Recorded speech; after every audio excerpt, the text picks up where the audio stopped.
से सुनिएगा क्योंकि ये कहानी आपकी जिंदगी बदलने वाली है। एक नगर में एक वृद्ध दंपति रहते थे जिनके पास सब कुछ था, अपार धन, दौलत, शोहरत, हर एक चीज। मतलब उनकी जिंदगी में किसी भी चीज की कोई कमी नहीं थी। दरअसल वो बुजुर्ग आदमी पहले व्यापारी था। उसे व्यापार में उसे बहुत मुनाफा हुआ। उसके जीवन में कभी किसी चीज की कमी नहीं हुई थी।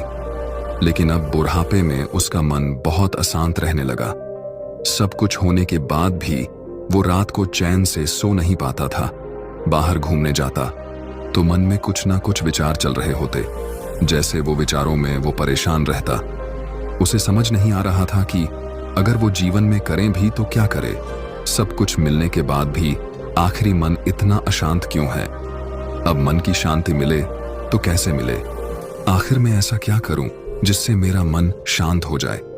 दरअसल वो बहुत लालची और कंजूस इंसान था। रात को सोते वक्त वो अपनी बुढ़िया से कहता है कि मैं अब सो नहीं पा रहा हूं, पता नहीं क्यों मेरा मन बहुत अशांत रहता है। बुढ़िया बोली, तुम भी बेवजह चिंता करते हो, इसमें चिंता वाली कोई बात नहीं। उसे बोला कि जंगल में एक महात्मा आए हुए हैं जिनके पास हर समस्या का हल है, लेकिन महात्मा सबसे नहीं मिलते। उसने सोचा कि वो महात्मा से मिलेगा, चाहे एक जो हो जाए, वो महात्मा से मिलकर अपनी समस्या का समाधान जरूर करेगा। अगले दिन में महात्मा से मिलने चल जाता है। वह महात्मा के आश्रम में जाकर देखता है कि महात्मा आम के वृक्ष के नीचे शांति से बैठे होते हैं। वो उनको ध्यान से देख रहा होता कि इतने शांत, चिंता मुक्त, बेफिक्र कोई कैसे रह सकता है। वो महात्मा की चरणों में बैठकर उनको प्रणाम किया और बोला, महात्मा, अहो भाग्य, आखिर मुझे आपके दर्शन हुए। महात्मा ने बोला, बताओ तुम्हें खाने में क्या पसंद है। उसने कहा, मुझे आम खाना बहुत पसंद है। महात्मा ने उसे मीठे आम खाने को दिए। दरअसल वो आम इतनी स्वादिष्ट थे कि वो आदमी उनको खा के मंत्रमुग्ध हो गया। बोला, मैंने अपने जीवन में बहुत से आम खाए हैं, लेकिन इतना मीठा मैंने आज तक नहीं खाया। क्या आप मुझे बता सकते हैं कि यह आम का वृक्ष कहाँ मिलेंगे? मैं इसे अपने बगीचे में लगाना चाहता हूँ। महात्मा मुस्कुराए और कुछ भी नहीं बोले। बस उससे पूछा, तुम बताओ तुम्हारे आने का तात्पर्य क्या है? तुम यहाँ क्यों आए हो? उसने कहा, दरअसल मेरे पास सब कुछ है, धन दौलत, अपार संपत्ति, हर एक चीज जो मुझे चाहिए मैंने सब कुछ कमाया है। लेकिन उसके बाद भी मेरा मन बहुत अशांत रहता है। हर समय चिंताएं घेरी रहती हैं। बूढ़े बुजुर्ग ने भारी मन से कहा, महात्मा जी, मैंने अपने जीवन में बहुत कुछ देखा और अनुभव किया है। मैंने अपने जीवन की सभी इच्छाएं पूरी कर ली हैं, लेकिन मेरे मन में अभी भी शांति नहीं है। मैं अपने जीवन के अंत में शांति चाहता हूं, लेकिन मुझे समझ में नहीं आ रहा है कि कैसे पाऊं। महात्मा ने ध्यान से सुना और फिर बोले, प्रिय मित्र, शांति एक ऐसी चीज है जो बाहरी चीजों में नहीं मिलती। यह हमारे अंदर ही है, लेकिन इसे खोजने के लिए हमें अपने मन को शांत करना पड़ता है।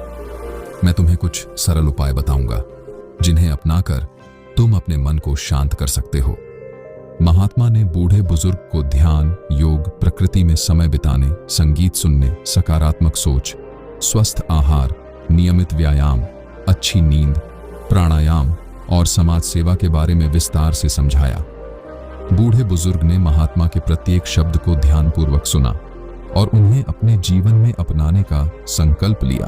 कुछ दिनों बाद बूढ़े बुजुर्ग फिर से महात्मा के पास आए, लेकिन वह अब भी बहुत परेशान और उदास था। महात्मा को महसूस हो गया इसके जीवन में कोई परिवर्तन नहीं आया। उसने महात्मा से कहा, महात्मा, आप कहे अनुसार मैंने हर दिन ध्यान, संगीत, योग साधना कोशिश करें, लेकिन उसके बाद भी मेरे जीवन में अशांति है। मेरा मन अभी भी शांत नहीं है। मैं अब क्या करूं? महात्मा समझ गए कि इसे जरूरी एक खास तरह से इलाज की आवश्यकता है। उसने बोला, मैं जब भी सोने जाता हूं, मेरे मन में हजारों तरह का ख्याल आता है।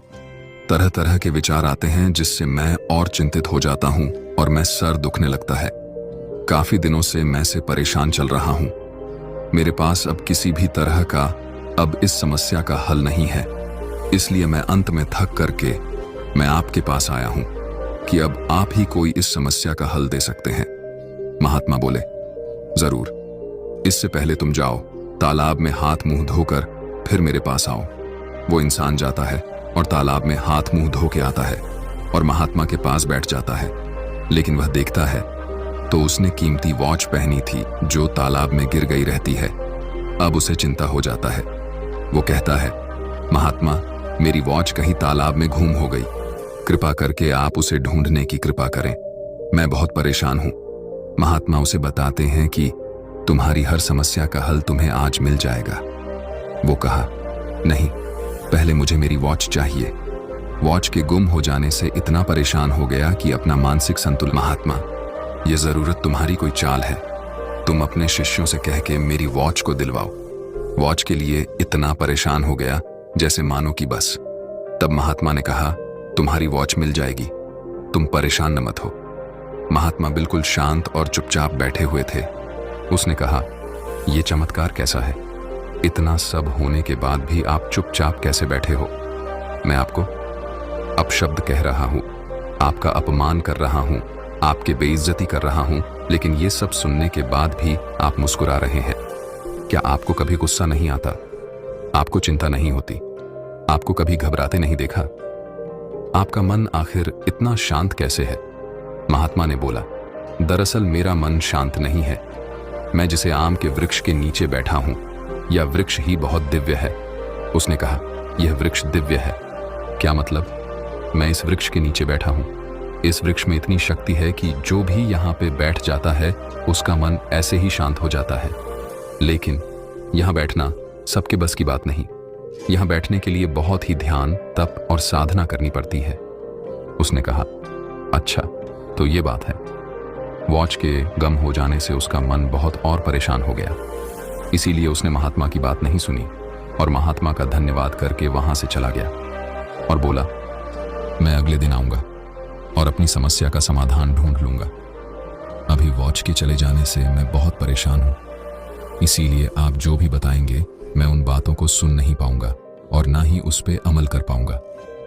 इसीलिए मैं अगले दिन आता हूं। बूढ़ा व्यक्ति घर चला जाता है और रात भर उस वॉच के बारे में सोचता है कि यार, मेरी इतनी कीमती वॉच थी, कितनी मेहनत से मैंने उसे खरीदी थी, वो कैसे पानी में गिर गई।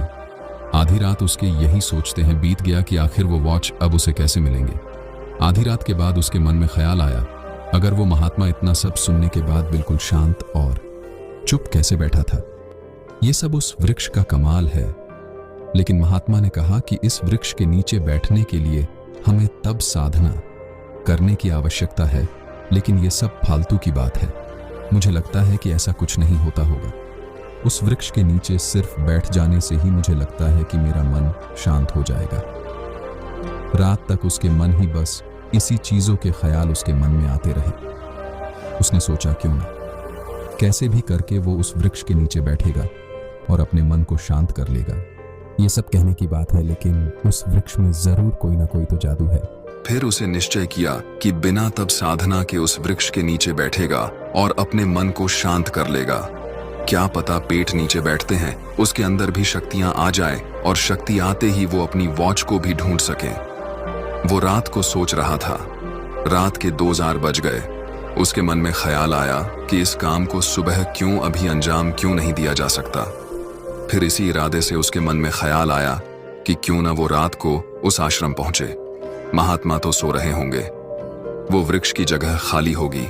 चुपचाप जाकर उस वृक्ष के नीचे बैठ जाए और देखेगा कि क्या चमत्कार हो रहा है। क्या पता शक्तियां मुझे मिल जाएं, जिससे वो वॉच भी ढूंढ लें और उसका मन भी शांत रहने लग जाए। इस इरादे से रात को चोरी चोरी वो महात्मा के आश्रम के लिए निकल गया।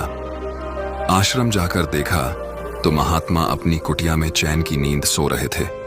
उनके चेहरे पर असीम शांति थी, ऐसे मानो जैसे कि सारी दुनिया के बंधनों से मुक्त, किसी भी प्रकार की कोई चिंता नहीं थी। उनको देख रहा था कि आखिर कोई इतना निश्चिंत होके कैसे सो सकता है। ऐसी नींद सोए उसे तो वर्षों बीत गए हैं। वह बहुत हैरान था। उसने वृक्ष के नीचे नजर डाली तो वृक्ष के नीचे बिल्कुल खाली था और एक रोशनी चल रही थी। उसे यकीन हो गया कि पक्का इस वृक्ष के नीचे ही जादू है। बस अब चुपचाप उसे वहां बैठना है और बैठने के बाद सारी शक्तियां उसके अंदर आ जाएंगी, जिसे वो भी चीजों को समझ पाएगा और उसकी वॉच भी वो शक्ति से ढूंढ लेगा। यही सोच के उस वृक्ष के नीचे जाकर चुपचाप बैठ गया और ध्यान करने की कोशिश करने लगा, लेकिन कुछ भी नहीं हुआ और धीरे धीरे सुबह होने वाली थी। वो चुपके से उठ के भाग गया और जाकर अपने घर पर सो गया। वो भी सो नहीं पाया। उसे तो लगा था कि उसके साथ चमत्कार होगा, उसके अंदर शक्ति आएंगी।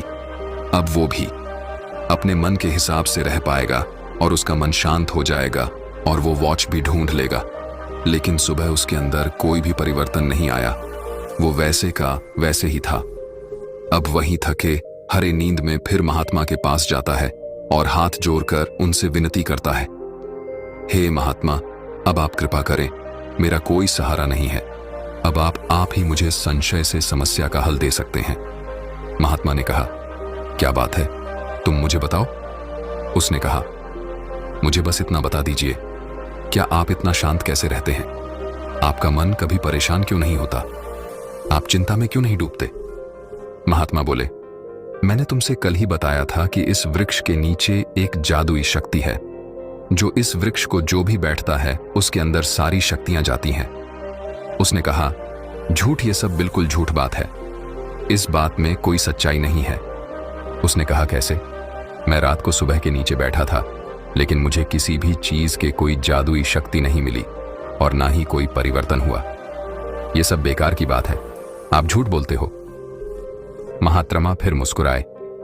उससे सोचा था महात्मा गुस्सा करेंगे, लेकिन महात्मा कुछ नहीं बोले, उल्टे महात्मा मुस्कुरा रहा है। उसका आप मुस्कुरा रहे हैं। आपको हैरानी नहीं हुई? आपको गुस्सा करना चाहिए कि मैंने आपकी इजाजत के बिना वृक्ष के नीचे बैठा।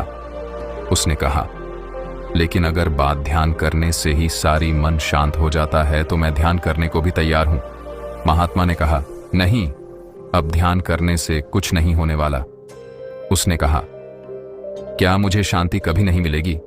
महात्मा ने कहा, जल्दी मत करो, सब्र करो और संतोष करना सीखो। एक वॉच के खो जाने से तुम इतनी परेशान हो गए तो तुम भला जीवन में शांति कैसे ढूंढ पाओगे? महात्मा ने कहा, अब तुम यहां से चले जाओ और कल तुम अपने पोते के साथ यहां पे आना। वो वहां से चला जाता है और अगले दिन अपने पोते के साथ वहां पे आता है। महात्मा कहते हैं, बेटा तुम जाओ और उस तालाब में हाथ मुंह धो के यहां पे बैठो। वो अपने पोते से कहता है, बेटा तू जा, लेकिन अपने हाथ की घड़ी यहां उतार दे, फिर तू हाथ धो के आ। वो घड़ी उतार के जाता है और हाथ धो आ जाता है। महात्मा फिर मुस्कुराते हैं। वो कहते हैं, आप अब क्यों मुस्कुरा रहे हैं? महात्मा बोले, कुछ नहीं, बस यूं ही। लेकिन इस बार वो देखता है कि उसके पोते की गले की हार अब नहीं है। वो हैरान हो जाता है। वो गुस्सा में बोलता है, महात्मा, मेरे पोते की चैन कहाँ गई? आखिर पानी में पोते की चैन कैसे गिर गई? यह सब जरूर कोई ना कोई चाल है। यह क्या है, बताओ? क्या तुमने मेरी घड़ी और मेरे पोते की चैन को चूरवाया है? आखिर ये ऐसे कैसे गुम हो सकता है? इस दाल में जरूर कुछ काला है। वो महात्मा को एक बार फिर गुस्सा दिखने लगता है। उसके बेशकीमती घड़ी और उसके पोते की चैन भी उस तालाब में गिर गई। वो वहां से जाकर दूर बैठ जाता है। जब उसका गुस्सा शांत होता है तब महात्मा मुस्कुराए और बोले, ये लो तुम्हारी घड़ी और ये लो तुम्हारी सोने की चैन, और अब तुम यहां से चले जाओ और यहां पे तुम कभी कर दोबारा मत आना। वो इंसान शर्मिंदा हो गया और बोला, महात्मा मुझे क्षमा करें, मैं पापी नीच इंसान हूं, मेरी छोटी सोच है, मैं आपकी तरह ज्ञानी नहीं हूं।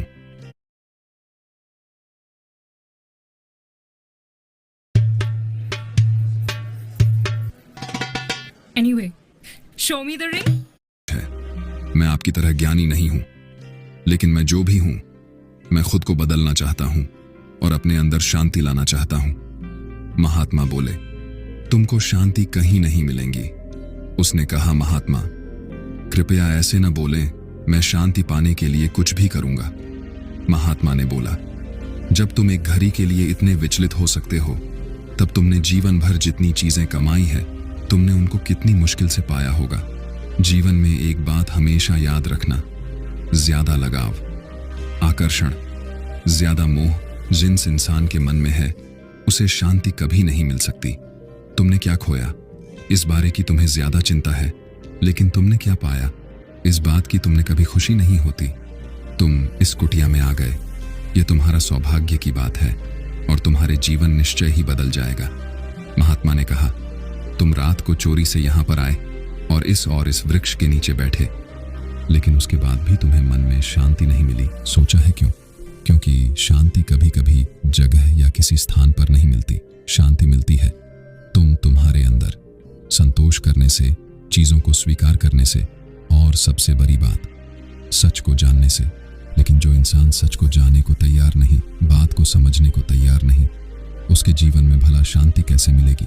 उसने पूछा, महात्मा फिर आप ही बताइए कि मैं क्या करूं? महात्मा ने कहा, क्या तुम इस घड़ी को और इस सोने की चैन को कहीं दूर इस जंगल में फेंक दो, जहां पे तुम कभी ढूंढ न सको। यह उसके लिए बहुत ही मुश्किल फैसला था।